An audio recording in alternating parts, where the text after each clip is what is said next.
Hello दोस्तों, स्वागत है आपका एक और नए ब्लॉग में। तो आज के इस ब्लॉग में मैं आया हूँ दिल्ली का चोर मीनार देखने के लिए। जी हाँ, सही सुना आपने, चोर मीनार देखने के लिए। ये एक ऐसा मीनार है जिसमें जो ये छेद बने हुए हैं, इन छेदों में चोरों की मुंडियाँ काट के टांग दी जाती थी उस टाइम पे। तो चलिए आज जानते हैं इसके इतिहास के बारे में। ये है तो छोटा सा, लेकिन ये इसके जो पीछे इतिहास है वो बहुत ही खतरनाक है। तो चलिए ज़्यादा देरी ना करते हुए शुरू करते हैं वीडियो को और जानते हैं इस चोर मीनार के रहस्य के बारे में, जिसे आज पूरी तरीके से पैक कर दिया गया है, ऊपर नहीं जाने देते हैं। आखिर चोर मीनार बनाने के पीछे क्या कारण था और इसमें मंगोलों के सिर कलम किए गए या चोरों के? इससे भी कहीं अधिक आज के दौर में इस मीनार का महत्व है, क्योंकि यह मीनार करीब 700 साल का इतिहास अपने में समेटे हुए है। इस मीनार ने राजधानी दिल्ली में सल्तनतों को बनते, बिगड़ते और फिर बनते हुए देखा है। इसने खिलजी, लोदी, तुगलक, मुगल और अंग्रेजों का राज देखा है।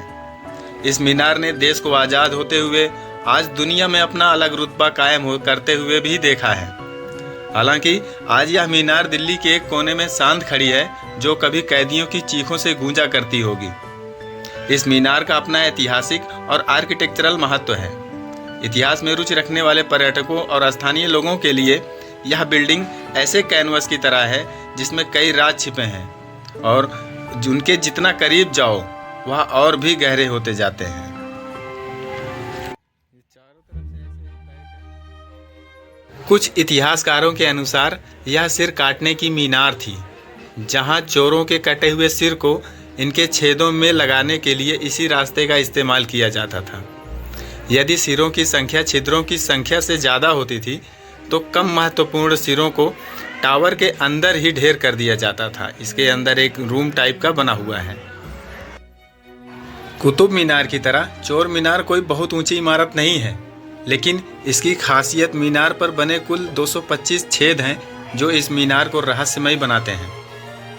कुछ इतिहासकार इन छिद्रों को अलाउद्दीन खिलजी के निर्दयता और खूनी इतिहास से जोड़कर देखते हैं। इतिहासकारों का मानना है कि अलाउद्दीन खिलजी इन छिद्रों का इस्तेमाल चोरों के कटे हुए सिरों को लटकाने के लिए करता था, ताकि आगे से किसी भी लुटेरे या चोर की ऐसी हिम्मत ना हो कि वो कोई गलती करे। चोर मीनार की एक अन्य कहानी मंगोलों से जुड़ी हुई है। इस सिद्धांत के अनुसार साल 1305 में अली बेग की छापामारी के दौरान 8000 मंगोल कैदियों को मार दिया गया था।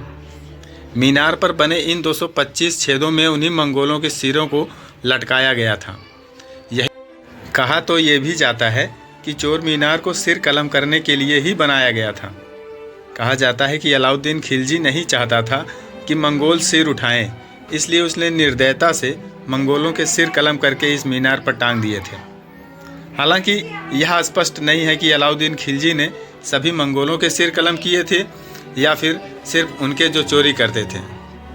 यह संशय सिर्फ इसलिए क्योंकि इस ऐतिहासिक बिल्डिंग का नाम चोर मीनार है। यहाँ पे कुछ चमगादड़ की आवाज़ आ रही है और पूरी तरीके से अंधेरा है। एक खड़ी सीढ़ी है, एकदम खड़ी सीढ़ी जो ऊपर जाती है और बहुत पतली भी है, बट यहाँ पे अजीब तरीके से डर भी लग रहा है। चोर मीनार दक्षिण दिल्ली में मौजूद है। आज साउथ दिल्ली के ज़्यादातर इलाके पौष कहलाते हैं, लेकिन खिलजी वंश के राज के समय चोर मीनार खौफ का दूसरा नाम था। 13वीं-14वीं सदी की यह इमारत हौज खास के एक कोने में है, जिसकी तरफ ज़्यादा लोगों का ध्यान भी नहीं जाता है। चोर मीनार हफ्ते के 7 दिन सुबह 10 बजे से शाम 5 बजे तक खुली रहती है। यहाँ साल भर कभी भी जा सकते हैं, लेकिन गर्मियों के दिनों में थोड़ा अवॉइड करें, क्योंकि गर्मी ज़्यादा पड़ने की वजह से कुछ परेशानी ज़रूर हो सकती है। तो अब वक्त हो चला है आपसे अलविदा कहने का, और इसी के साथ अब दीजिए मुझे इजाज़त। मिलते हैं कहीं और किसी और नए ब्लॉग में। अगर ये ब्लॉग आपको पसंद आया है तो प्लीज़ चैनल को सब्सक्राइब ज़रूर कीजिएगा। तो मिलते हैं कहीं और, तब तक के लिए जय हिंद, जय भारत।